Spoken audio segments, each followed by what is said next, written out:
Assalamualaikum warahmatullahi wabarakatuh. Kembali lagi di channel Berita Mistis.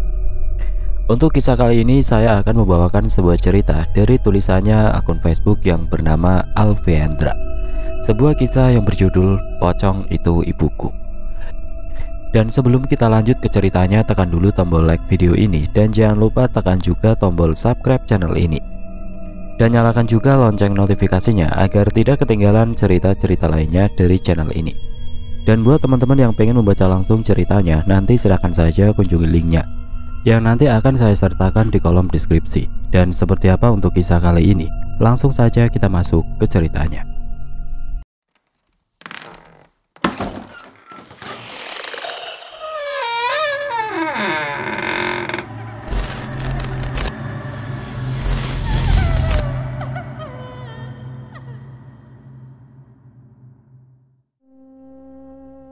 Tari Ayunda lahir dari pasangan suami istri yang bernama Budi dan juga Ningsih. Namun sayangnya ibu kandung dari Tari itu bukanlah istri satu-satunya dari pria yang bernama Budi. Ningsih adalah istri kedua dari Budi. Wanita berparas ayu itu dinikahi secara siri oleh Budi karena ternyata pria bertubuh besar itu sudah memiliki istri yang bernama Marni. Marni tidak mengetahui jika suaminya itu ternyata sudah menikahi perempuan lain, apalagi sampai mempunyai seorang anak. Wanita itu tahu dari teman laki-lakinya yang sejak dulu menyukai dirinya. Laki-laki itu bernama Barok. Marni tidak terima jika suaminya ternyata telah menduakan dirinya, apalagi sampai sudah menikah dan mempunyai seorang anak. Akhirnya Marni meminta bantuan kepada Barok untuk melenyapkan Ningsih. Kedua orang tidak punya hati itu kemudian membawa Ningsih ke hutan yang sangat angker yang terletak di sebuah desa yang sangat terpencil dan sangat jauh dari kota. Di dalam hutan angker itulah Marni menusuk tubuh Ningsih dengan sangat kejam hingga darah bercucuran keluar dari tubuhnya. Setelah puas menusuk-nusuk tubuh Ningsih, Marni dan Barok meninggalkan tubuh Ningsih begitu saja di dalam hutan. Mereka mengira jika Ningsih telah meninggal, padahal sebenarnya Ningsih belum meninggal. Tubuhnya diselamatkan oleh sosok pocong laki-laki yang bernama Wahyu, penghuni kampung pocong. Pocong laki-laki itu membawa tubuh Ningsih ke alamnya. Dengan telaten Wahyu mengobati luka Ningsih hingga wanita itu sembuh dari lukanya. Setelah Ningsih sadar dari pingsannya yang cukup lama, Wahyu memberitahu pada wanita itu jika Ningsih adalah korban pembunuhan berencana oleh istri pertamanya dari suaminya. Awalnya Ningsih tidak percaya, namun Wahyu berhasil meyakinkan Ningsih jika alam manusia tidaklah aman untuknya. Dan akhirnya Wahyu berhasil membujuk Ningsih untuk hidup dengan dirinya dan merubah Ningsih menjadi sosok pocong seperti dirinya. Karena sejak pertama kali Wahyu menolong Ningsih, sosok pocong laki-laki itu langsung jatuh cinta pada perempuan yang telah ia tolong itu. Wahyu menceritakan tentang kehidupan Ningsih sebelumnya, dan Ningsih pun teringat akan putrinya yang bernama Tari Ayunda. Wanita itu ingin membawa Tari untuk hidup bersama dengan dirinya, bersama dengan suami barunya yang tidak lain adalah pocong. Wahyu membantu Ningsih untuk membalaskan dendamnya terhadap Marni dan juga Barok. Mereka berdua terus menghantui kedua orang yang telah mencoba untuk membunuhnya. Selain itu, Ningsih selalu hadir di setiap mimpi Tari. Wanita itu berharap jika putrinya mau ikut dengan dirinya dan hidup di kampung pocong. Tidak ada yang tahu jika sebenarnya Ningsih masih hidup. Semua orang menyangka jika Ningsih telah meninggal, termasuk Budi dan juga ibu kandungnya. Budi sangat shock melihat kenyataannya jika wanita yang baru saja dinikahi 1 tahun yang lalu itu kini telah hilang bak ditelan bumi. Tidak ada seorang pun yang mengetahui keberadaan jasad Ningsih. Akhirnya dengan terpaksa Budi membawa anaknya dengan Ningsih pulang ke rumah istri pertamanya. Di luar dugaan, ternyata Marni menyambut baik kehadiran bayi dari madunya itu, sehingga membuat perasaan Budi sedikit lega jika ia harus pergi bekerja meninggalkan Tari dengan ibu tirinya. Namun ternyata Marni bersikap baik seolah menyayangi Tari seperti anak kandungnya sendiri. Itu hanya saat Budi sedang berada di rumah saja. Hingga Tari beranjak remaja, Marni memperlakukan Tari layaknya seorang pembantu. Semakin bertumbuhnya usia Tari, gadis itu seringkali bermimpi tentang seorang wanita dan juga sering melihat sosok pocong. Semenjak dirinya sering bermimpi, keanehan demi keanehan sering terjadi menimpa dirinya. Sosok pocong yang ternyata itu ibu kandungnya itu selalu melindungi Tari dari kejamnya sikap Marni, sehingga Tari jadi semakin berani untuk melawan ibu tirinya itu. Hingga suatu saat Tari bertemu dengan seorang dokter laki-laki yang bernama Ilham. Dokter itu ternyata memiliki indera keenam. Ia bisa melihat sosok pocong yang selalu mengikuti kemanapun Tari pergi. Ilham memberitahu pada Tari jika sosok pocong itu adalah ibu kandungnya.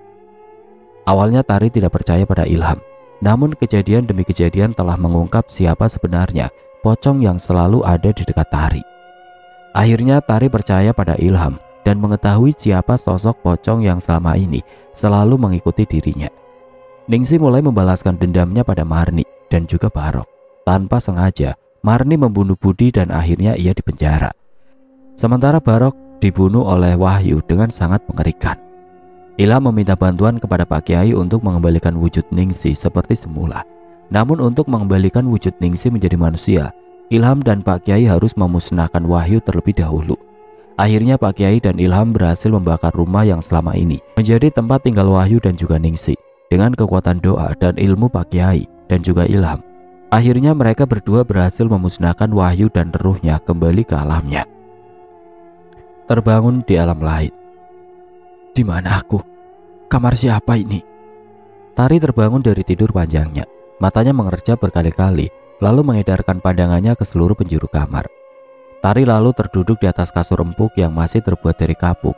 Suasana kamar yang sangat berbeda dengan kamar di rumahnya yang terkesan modern. Berbeda dengan kamar ini, yang terlihat seperti kamar pada zaman dahulu, dengan kasur kapuk dan jendela tanpa kaca yang hanya ditutupi oleh gorden. Tidak ada hiasan dinding yang menempel, hanya ada satu foto yang menempel di dinding yang terlihat sudah kusam. Tari beranjak dari duduknya, berjalan mendekati bingkai foto yang satu-satunya terpajang di dinding. Ia lalu menatap foto tersebut. Di dalam foto itu terdapat sepasang suami istri yang terlihat tanpa ekspresi. Tari merasa sangat asing dengan tempat ini. Bukan hanya tempatnya saja, suasana kamar juga udara yang sangat dingin menusuk hingga ke tulang. Sepi banget, seperti tidak ada kehidupan. Tari melihat keadaan di luar jendela. Ia penasaran tempat apa sebenarnya ini. Di luar jendela terlihat sangat sepi, seperti tidak ada kehidupan sama sekali. Akan tetapi di luar sana terlihat masih sangat asri dengan ditumbuhi tanaman-tanaman liar yang tumbuh subur di atas tanah. Sepertinya aku berada di sebuah perkampungan yang jauh dari kota. Terlihat dari suasana di luar sana yang terlihat masih sangat asri dan udaranya yang sejuk. Tidak ada suara sedikit pun. Benar-benar seperti tidak ada kehidupan. Hanya suara semilir angin yang menggoyangkan dedaunan. Tiba-tiba bulu kuduk Tari sedikit meremang, merinding. Itulah yang sedang dirasakan olehnya. Suara derit pintu kamar terbuka. Tari terlonjak kaget saat pintu kamar terbuka dengan mengeluarkan suara yang memekakan telinga. Sudah bangun, Neng Gelis? Tanya seorang wanita parubaya yang membawa sebuah nampan berisi mangkuk dengan bubur yang masih mengeluarkan asap. Aroma khas dari bubur ayam seketika membuat Tari menjadi lapar. Bagaimana tidak? Sejak kemarin Tari belum memasukkan makanan apapun ke dalam perutnya. Suasana yang menyeramkan tadi seketika berubah menjadi hangat. Senyuman yang diberikan oleh Ningsi kepada Tari membuatnya menjadi lebih sedikit tenang. Ada sedikit lega di hati Tari saat ia menatap wajah wanita yang memberikannya senyum yang tulus, seperti senyum seorang ibu kepada anaknya. Bahkan entah kapan Tari melihat ibu kandungnya tersenyum kepadanya. Hanya raut wajah kesal yang selalu ditunjukkan oleh Tuti, ibu kandungnya, pada Tari. Iya, maaf, sebenarnya saya ini ada di mana, Bu? Tari masih belum ingat bagaimana ceritanya ia bisa berada di rumah ini. Ningsi menyimpan nampan berisi bubur ayam tadi di atas meja kecil, lalu berjalan mendekati Tari. Neng Gelis ada di rumah ibu. Tangannya terulur membelai lembut rambut Tari yang panjang terurai. Perasaan hangat menjulur ke dalam hatinya. Sudah lama sekali ia tidak pernah merasakan belayan lembut dari tangan seorang ibu. Tari merasakan nyaman saat ia berada dekat dengan Ningsi. Padahal baru beberapa menit saja ia bertemu dengan wanita parubaya itu. Sekarang, Neng makan saja dulu. Nanti buburnya keburu dingin, gak enak. Ditanya kemudian. Tapi saya... Nanti setelah selesai makan, ibu janji akan menceritakan bagaimana Neng Gelis bisa berada di rumah ini. Ningsi memotong ucapan Tari. Ia seperti tahu apa yang ada di dalam pikiran Tari. Ayo, sini makan. Oh, Kalau begitu, ibu tunggu di luar kamar saja ya. Barangkali Neng Gelis malu kalau makan di depan ibu. Lagi-lagi Ningsih bisa menebak apa yang ada di dalam pikiran Tari. Tanpa menunggu jawaban dari Tari yang dari tadi bengong, Ningsih segera keluar kamar meninggalkan Tari yang masih berdiri di depan jendela kamar. Kenapa ibu itu seperti tahu apa yang ada di pikiranku? Aroma khas dari bubur ayam lagi-lagi menusuk hidungnya. Asap yang masih mengepul di atasnya seolah-olah melambai-lambai memanggilnya untuk segera menyantap bubur ayam tersebut. Sepertinya bubur ayam ini enak, baunya benar-benar menggoda. Tari berjalan mendekati meja. Ia lalu duduk di kursi yang ada di dekat meja. Tangannya mulai menyendok bubur yang terlihat sangat menggoda. Hingga tidak terasa bubur itu telah habis tidak tersisa. Kenyang banget, padahal kelihatannya bubur ini isinya sedikit. Tapi kenapa perutku rasanya kenyang banget? Tari memegangi perutnya yang kekenyangan. Aku belum pernah makan bubur seenak ini, ucapnya kemudian masih bermonolog. Setelah menghabiskan 1 mangkok bubur ayam dan 1 gelas teh hangat tawar, Tari beranjak dari duduknya dan berniat untuk keluar kamar menemui wanita tadi. Dengan gerakan yang sangat pelan, Tari membuka pintu kamar. Mula-mula Tari menengok ke kanan dan ke kiri melihat sekeliling. Sepi, tidak ada orang sama sekali. Tari melangkahkan kakinya keluar kamar. Ia bingung akan mencari Bu Ningsih kemana.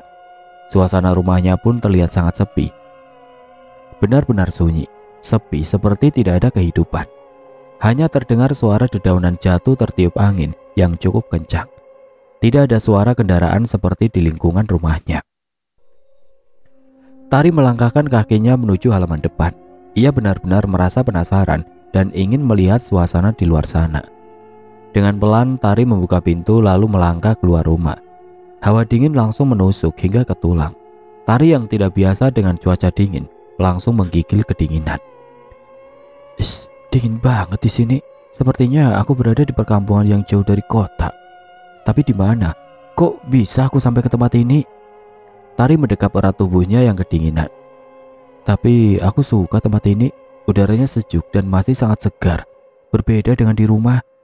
Bising oleh kendaraan dan teriakan mama. Rumah milik Ningsih memang berada di perkampungan yang jauh dari kota. Tepatnya berada di desa Citiis. Rata-rata setiap rumah memiliki halaman yang cukup luas.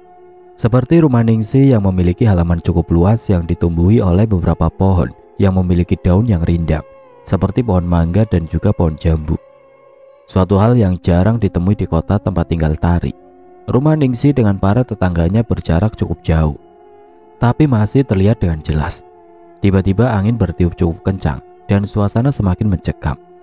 Hawa yang tadinya terasa dingin bagi Tari kini semakin dingin lagi. Sepertinya malam akan segera tiba. Matahari mulai tenggelam berganti dengan bulan yang akan mulai meninggi. Hari mulai gelap, siang pun berganti malam. Tari semakin menggigil kedinginan. Sepertinya ini waktunya maghrib, tapi kenapa tidak ada yang mengumandangkan azan maghrib? Tari bertanya-tanya atas keganjilan yang ia rasakan. Tiba-tiba terdengar suara-suara yang mulai bermunculan, seperti suara anak kecil yang sedang merengek dan suara tawa seorang anak, sangat terdengar jelas oleh telinga Tari. Ada manusia, siapa dia? Tiba-tiba terdengar jelas seperti ada orang yang berbicara tidak jauh dari tempatnya berdiri. Bulu kuduk Tari meremang saat ada sebuah tangan yang memegang pundaknya. Tangan itu terasa sangat dingin menembus hingga kulit Tari. Dengan jantung berdebar kencang, Tari menoleh ke belakang. Tari, bangun. Enak ya, udah siang begini masih tidur saja. Teriak Marni perempuan yang membesarkan Tari sembari mengguyurkan air 1 gayung ke wajah Tari. Tari yang terkejut karena disiram air langsung terbangun. Duduk sembari mengusap wajahnya yang sudah basah kuyup karena ulah Marni. Mama? Tari masih belum sadar sepenuhnya. Apakah tadi aku mimpi? Mimpi jadi orang kaya, ah? Bentak Marni dengan geram, lalu tertawa terbahak-bahak. Kebanyakan menghayal kamu itu. Udah cepat bangun, kerja. Jangan ngayal mulu jadi anak itu. Bentak Marni. Ia lalu keluar kamar menuju depan untuk membuka warung makan sederhananya. Waktu menunjukkan pukul 6 pagi. Seharusnya Tari bangun lebih awal untuk membantu Marni menyiapkan beberapa masakan untuk dijual. Karena mimpi buruk yang terasa sangat nyata bagi Tari, Akhirnya ia kesiangan untuk bangun. Tari masih duduk terdiam di atas kasur lapuknya. Ia benar-benar merasa heran dengan mimpi yang terasa nyata tadi. Apakah tadi aku mimpi? Tapi mengapa terasa sangat nyata? Tari berbicara pada dirinya sendiri. Bahkan aku masih merasakan belayan tangan ibu tadi. Perutku kenapa terasa sudah kenyang? Padahal dari semalam aku belum makan. Sudah biasa bagi Tari tidak makan malam. Padahal ia hanya melakukan kesalahan kecil. Jika Tari terlambat pulang ke rumahnya, maka ia pasti akan dihukum dan Marni tidak memberinya jatah makan malam. Jika sore menjelang, Tari selalu ikut kelas menari di daerahnya dengan gratis. Entah mengapa Marni dan Budi, ayah Tari, tidak suka jika Tari ikut latihan menari. Padahal Tari memiliki bakat yang bagus dalam hal menari. Berkali-kali Marni dan Budi mengingatkan Tari untuk berhenti ikut kelas menari. Akan tetapi Tari tidak memperdulikan omongan mereka dan ikut kelas menari secara sembunyi-sembunyi tanpa sepengetahuan Marni dan Budi. Tari, kamu masih di kamar juga? Teriak Marni dari depan kamar Tari. Kamu ini kenapa semakin kesini semakin malas? Marni menarik tangan Tari dan menyeretnya keluar kamar. Iya mas, sebentar lagi. Mama kenapa sih? Selalu Tari yang disuruh-suruh. Anak mama kan ada 2. Ada Kak Sela yang lebih tua dari Tari, yang seharusnya bisa bantuin mama juga. Protes Tari. Entah dari mana Tari memiliki keberanian untuk melakukan pembelaan terhadap dirinya sendiri. Padahal sebelumnya jangankan untuk melawan Marni, untuk sekedar menatap wajahnya saja Tari enggan. Marni melongo tidak percaya melihat Tari yang selalu menuruti perintahnya dan ikut padanya. Kini berubah menjadi lebih berani untuk membantahnya. Anak kurang ajar. Sejak kapan kamu berani protes dan melawan pada mama? Tanya Marni dengan berat. Matanya melotot menatap Tari yang sama sekali tidak terlihat takut seperti biasanya. Di dalam hati Tari, ia pun sama bingungnya seperti Marni. Kenapa aku jadi berani seperti ini pada mama? Padahal sebelumnya aku tidak pernah membantah ucapan mama. Seolah rasa takut itu hilang begitu saja. Tapi baguslah agar aku tidak selalu dianiaya oleh mama dan Kak Sela. Batin Tari. Ia tersenyum sendiri dengan melihat keajaiban yang ada pada dirinya. Kamu ini kesambet apa Tari? Pagi-pagi gini udah bikin mama pusing aja. Udah sana cepetan mandi, terus bantuin mama buka warung. Hardik Marni sembari berdecak pinggang. Tari menggelengkan kepalanya. Enggak, mulai hari ini aku gak mau bantuin mama lagi. Kalau Kak Sela juga gak bantuin mama. Tari beranjak pergi menuju kamar mandi tanpa memperdulikan Marni yang menatap heran padanya. Tari, anak kurang ajar, sudah mulai berani ya kamu melawan saya? Teriak Marni dengan amarah yang meluap-luap. Tari tidak memperdulikan teriakan Marni. Ia terus masuk ke kamar mandi untuk membersihkan diri. Di dalam benaknya sudah banyak rencana yang akan ia lakukan setelah mandi. Kamu memang anak pemberani Tari. Ibu bangga padamu. Terdengar suara bisikan tepat di telinga Tari. Siapa itu? Pagik Tari heran. Karena di dalam kamar mandi tidak ada orang lagi selain dirinya. Tiba-tiba bulu kuduk Tari meremang. Tangannya memegang tengkuknya.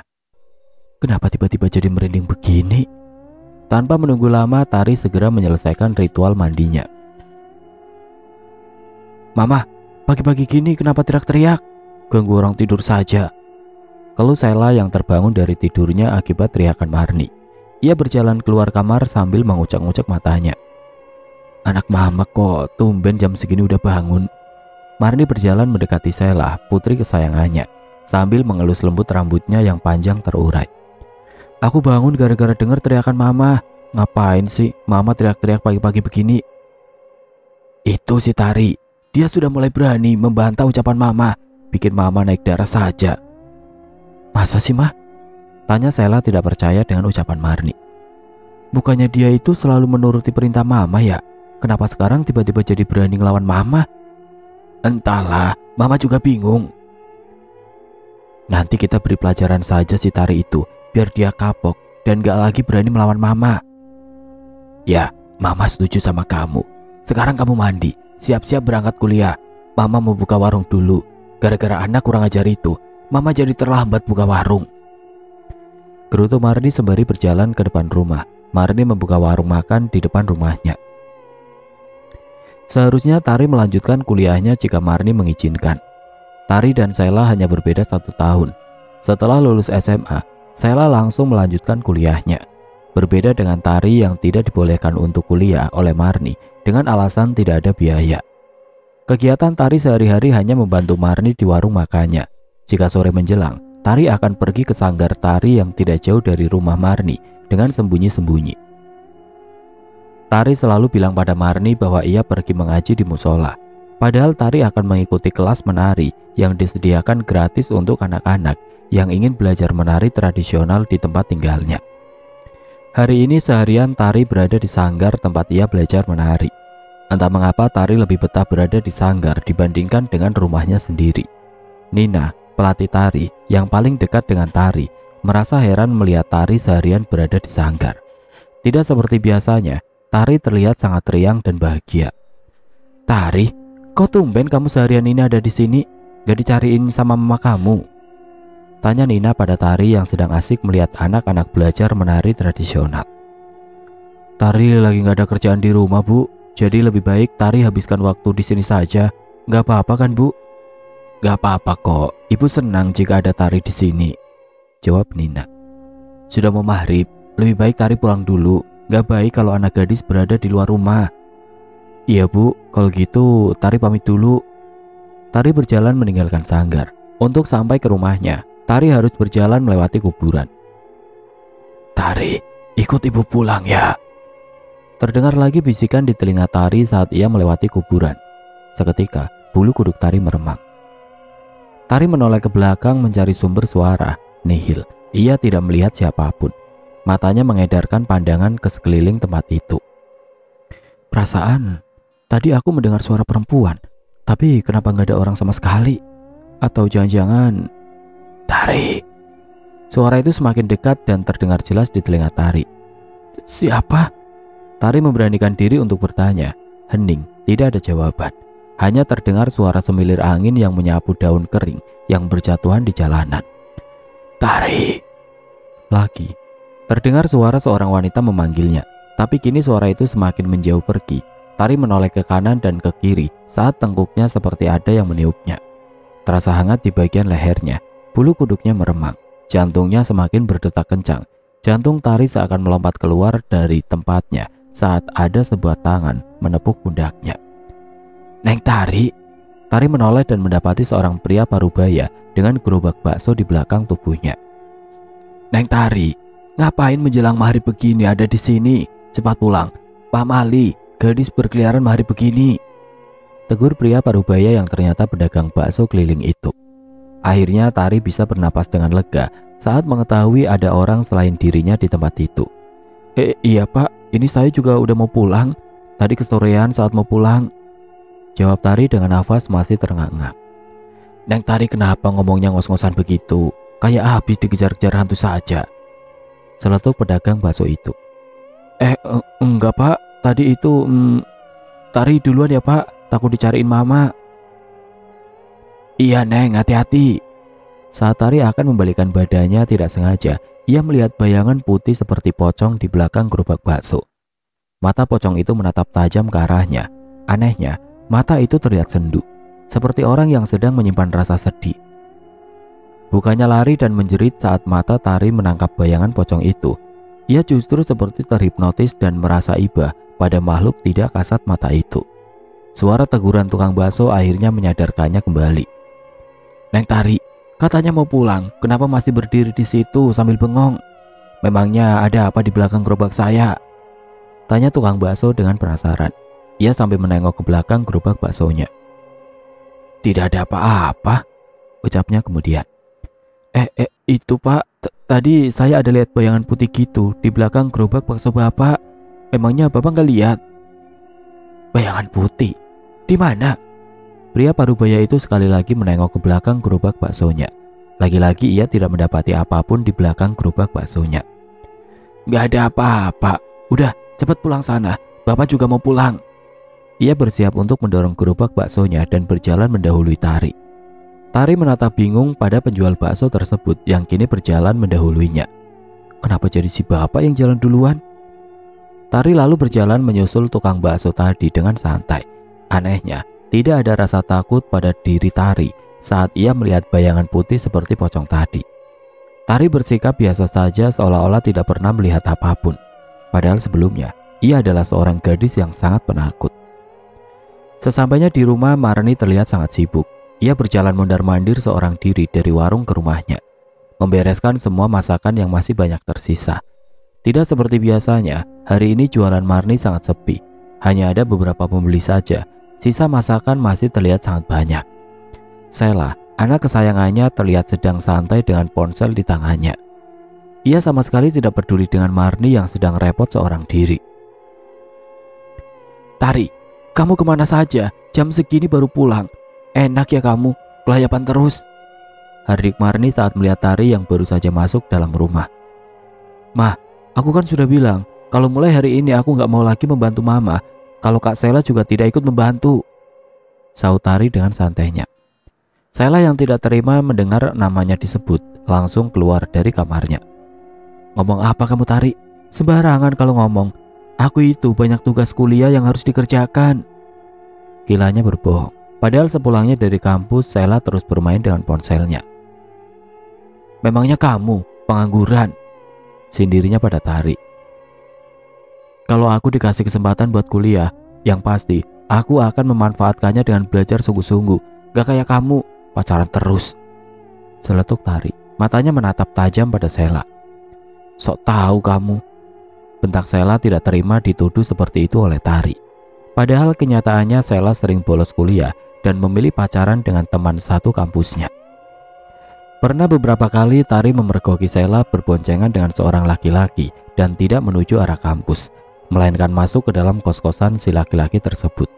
Saat itu Tari sedang berbelanja kebutuhan warung Marni dan tidak sengaja melihat Sheila masuk ke dalam kamar kos laki-laki yang letaknya dekat dengan pasar. "Bahkan aku pernah melihatmu masuk ke kamar kos laki-laki," seletuk Tari yang membuat Sheila semakin murka pada Tari. Tangan Sheila terangkat ke atas dan hendak menampar pipi Tari.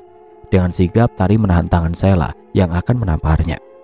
Kini justru tangan Tarilah yang mendarat sempurna di pipi mulus Sheila. "Jangan coba-coba sentuh aku," ancam Tari sembari tangan kirinya menahan tangan Sheila. Lalu tangan kanan Tari menampar pipi Sheila dengan cukup kuat. Tanpa diduga Tari melayangkan tamparan ke wajah mulus Sheila. Ia sendiri tidak menyangka jika dirinya mampu menampar pipi Sheila dengan cukup keras, sehingga meninggalkan bekas merah di pipi Sheila. "Ah, Mama, pipiku ditampar sama Tari," teriak Sheila menjerit kesakitan. Tangannya memegangi pipinya yang mulai memerah akibat tamparan Tari. "Kurang ajar kamu, Tari." Dengan cepat tangannya menjambak rambut Tari yang diikat. "Jambak terus mah, jika perlu, sampai rambutnya rontok semua," teriak Sheila merasa senang karena sakit di pipinya bisa terbalaskan lewat tangan Marni. "Biar gundul sekalian." "Ah, sakit, lepaskan," desis Tari. Kepalanya terasa nyeri karena jambakan tangan Marni yang cukup kuat. "Kamu mulai berani melawan Mama dan menuduh Sheila. Ini akibatnya." Marni terus menarik rambut Tari hingga Tari tersungkur ke lantai. "Bagus, jangan kasih ampun mah. Kalau perlu, kurung dia di kamar mandi semalaman." Sheila terus bersorak mengompori Marni agar terus menyiksa Tari. "Lepaskan!" Seperti ada kekuatan pada diri Tari saat ia menghempaskan tangan Marni dari rambutnya. Marni terpental jatuh hingga menabrak dinding. "Ah, anak kurang ajar!" pekik Marni sembari memegangi kepalanya yang terbentur cukup keras pada dinding. "Mama!" Sheila mendekati Marni yang terkulai lemah di lantai. "Mama gak apa-apa?" tanyanya kemudian saat melihat Marni yang ternyata masih sadarkan diri. Seketika ruangan menjadi gelap gulita. Sheila langsung memeluk tubuh ibunya karena ketakutan. Suara tawa yang memegahkan telinga membuat Marni dan Sheila merinding ketakutan. Mereka saling memeluk satu sama lainnya. "Mah, suara apa itu? Kenapa suaranya serem banget?" tanya Sheila dengan tubuh yang semakin merapat pada Marni. "Mama juga nggak tahu," jawab Marni yang sama takutnya dengan Sheila.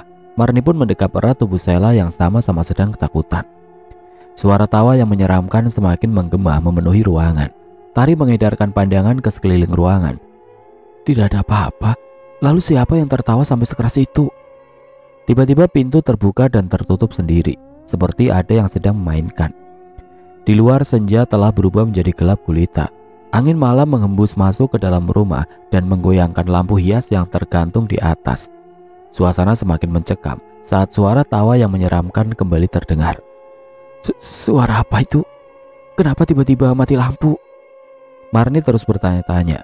Kedua netranya mengedarkan pandangannya ke segala penjuru, tapi tidak menemukan apapun. Yang ada hanya suara menyeramkan itu terus terdengar hingga membuat telinga Marni dan Sheila kesakitan. Angin dingin berembus kencang membuat kedua anak dan ibu itu semakin merinding ketakutan. Mama, aku takut. Sheila terus mendekap erat tubuh Marni. Tenang sayang, gak ada apa-apa, semua akan baik-baik saja. Marni berusaha untuk membuat Sheila tenang. Padahal diri sendirinya pun sama seperti Sheila yang sedang ketakutan. Melihat pintu yang dari tadi terbuka dan tertutup sendiri, Marni segera menyuruh Tari untuk menutupnya dengan rapat. Tari, kenapa kamu berdiri mematung saja? Cepat tutup pintu itu dan kunci dengan rapat. Tanpa menjawab, Tari segera melangkahkan kakinya hendak menutup pintu. Tapi baru saja 2 langkah, pintu itu tertutup sendiri dan menimbulkan suara yang sangat kencang. Mama, kenapa pintunya tertutup sendiri? Apa mungkin ada hantu di rumah ini, Mah? Tapi sejak kapan? Tanya Sheila heran. Mungkin kena angin. Sudah, kamu ini gak usah berpikiran yang macam-macam. Mana ada hantu di zaman modern kayak gini? Mama gak percaya. Sangga Marni mencoba membohongi Sheila. Padahal dirinya sendiri pun sama seperti putrinya yang sedang merasakan ketakutan yang luar biasa. Sebelumnya di rumah tempat tinggal Marni dan Budi tidak pernah terjadi hal-hal aneh seperti ini. Semenjak Tari dewasa, keanehan demi keanehan terjadi di rumah itu. Budi yang bekerja sebagai sopir truk jarang berada di rumah. Dalam 1 minggu Budi pulang ke rumahnya hanya 2 kali.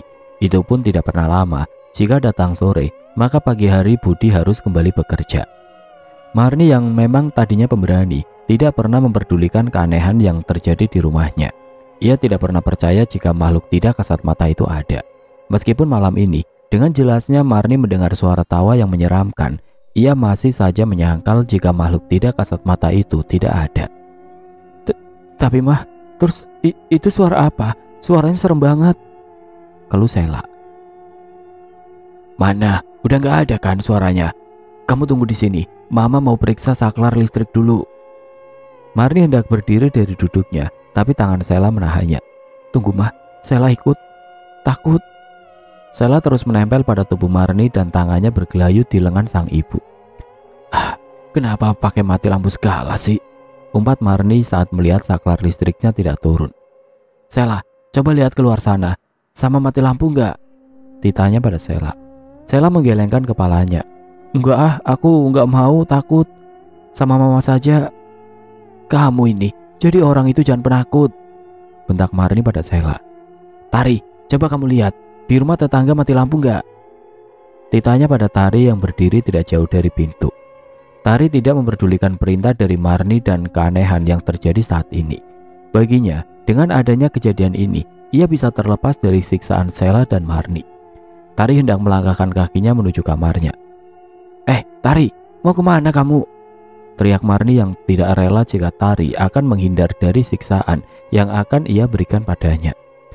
Disuruh kok malah kabur, dasar anak tidak tahu diuntung. Tari tidak memperdulikan teriakan Marni. Ia terus melanjutkan langkahnya untuk menuju kamarnya. Pekik Tari saat rambutnya kembali ditarik oleh Marni. Makanya jangan ngelawan sama mama, baru tahu rasa kamu. Plak. Mama, kenapa mama tampar aku? Pekik Sheila menahan perih. Tangannya memegangi pipinya yang kembali memerah akibat tamparan yang dilakukan oleh Marni. Mama gak tahu Shel, kenapa tangan mama bisa menampar kamu? Jawab Marni yang kebingungan saat ia tidak bisa mengendalikan tangannya yang tiba-tiba menampar pipi Sheila dengan cukup keras. Sakit tau Mah? Matanya mulai berkaca-kaca. Kenapa mama bisa tampar aku? Tanyanya sekali lagi. Marni mencoba memegang pipi Sheila yang tidak sengaja ia tampar tadi. Maafkan mama Sheila, mama benar-benar tidak tahu. Gak mungkin mama dengan sengaja menampar pipi kamu sayang. Maafkan mama. Tuturnya menjelaskan. Sepertinya ada yang mengendalikan tangan mama tadi. Sheila merautkan kedua alisnya. Mengendalikan tangan mama? Siapa Mah? Rumah ini pasti ada hantunya Mah. Tenang Sheila, ada mama di sini. Marni mendekap erat tubuh Sheila yang sedang ketakutan. Aneh, apa yang sebenarnya terjadi? Kenapa tiba-tiba aku dan anakku diganggu oleh makhluk tidak kasat mata? Lalu kenapa dengan tanganku ini bisa-bisanya aku menampar anak kesayanganku? Di dalam benaknya Marni terus bertanya-tanya tentang keganjilan yang ia rasakan. Akan tetapi otaknya tetap menolak dan tidak percaya akan keberadaan makhluk halus yang bisa mengganggu manusia. Tari terperangah tidak percaya saat melihat Marni menampar anak kesayangannya dengan tangannya sendiri. Bagaimana mungkin Mama menampar Kak Sela? Jangankan menampar pipi Sela, menyuruhnya untuk membantu pekerjaan rumah saja, Marni tidak pernah. Marni selalu beralasan jika Sela pasti capek dengan kegiatan kuliahnya. Berbeda dengan Tari yang selalu mendapatkan perlakuan yang kasar dari Marni. Tari sempat bertanya-tanya apakah dia bukan anak kandung dari Marni. Tapi ia selalu mengurungkan niatnya untuk bertanya pada Marni. Ia belum sanggup mendengar kenyataan pahit yang akan dikatakan oleh Marni. Jika Budi berada di rumah, Marni selalu memperlakukan Tari dengan baik. Ia tidak pernah menyuruh-nyuruh Tari, apalagi melakukan kekerasan fisik pada Tari. Marni begitu tergila-gila dan sangat mencintai Budi. Apapun akan ia lakukan untuk mempertahankan rumah tangganya bersama suaminya. Jika Sela anak kesayangan Marni, maka Tari adalah anak kesayangan dari Budi. Tari tidak mau ambil pusing dengan kejadian malam ini. Ia ingin segera membersihkan tubuhnya dan segera beristirahat. Tari kembali melangkahkan kakinya untuk masuk ke dalam kamarnya. Marni menarik tangan Tari saat Tari akan membuka pintu kamarnya. Tari lalu menoleh, menatap wajah Marni dan Sela bergantian dengan senyum menyeringai.